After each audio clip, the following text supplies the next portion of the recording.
Un drame en marge des festivités de la Coupe d'Afrique des Nations. Un supporter de l'équipe d'Algérie a perdu le contrôle de son véhicule hier soir à Montpellier. Une mère de famille a été tuée sur le coup. Le pronostic vital d'un enfant d'1 an est engagé. Une jeune fille de 17 ans souffre de fractures multiples.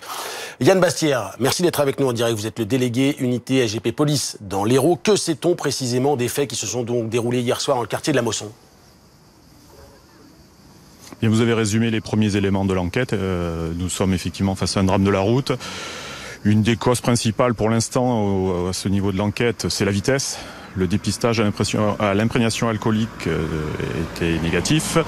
Les prélèvements sanguins et urinaires ont été effectués. Les résultats sont en attente pour un dépistage à des substances stupéfiantes. Donc pour l'instant, voilà où en est l'enquête.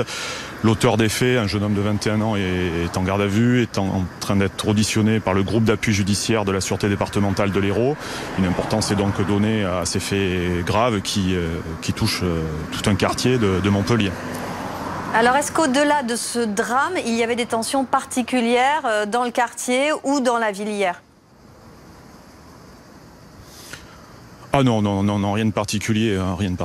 La Coupe d'Afrique des Nations est en cours. C'est une compétition sportive comme une autre. Et nous n'avions pas spécialement de tension sur le quartier de la Mosson, qui est une zone de police de sécurité du quotidien, mais rien de particulier. Non, rien du tout. Ça veut dire, et ce serait évidemment plutôt une bonne nouvelle, que ce midi, vous n'êtes pas inquiet avant la demi-finale de dimanche, alors qu'il y a en plus les festivités du 14 juillet ?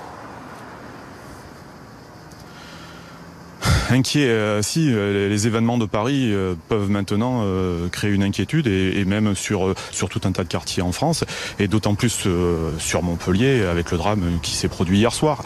Une certaine inquiétude. Mes collègues des forces de l'ordre, je l'ai entendu sur les chiffres qui sont annoncés, vont être soumises à rude épreuve certainement si des débordements venaient encore à se produire.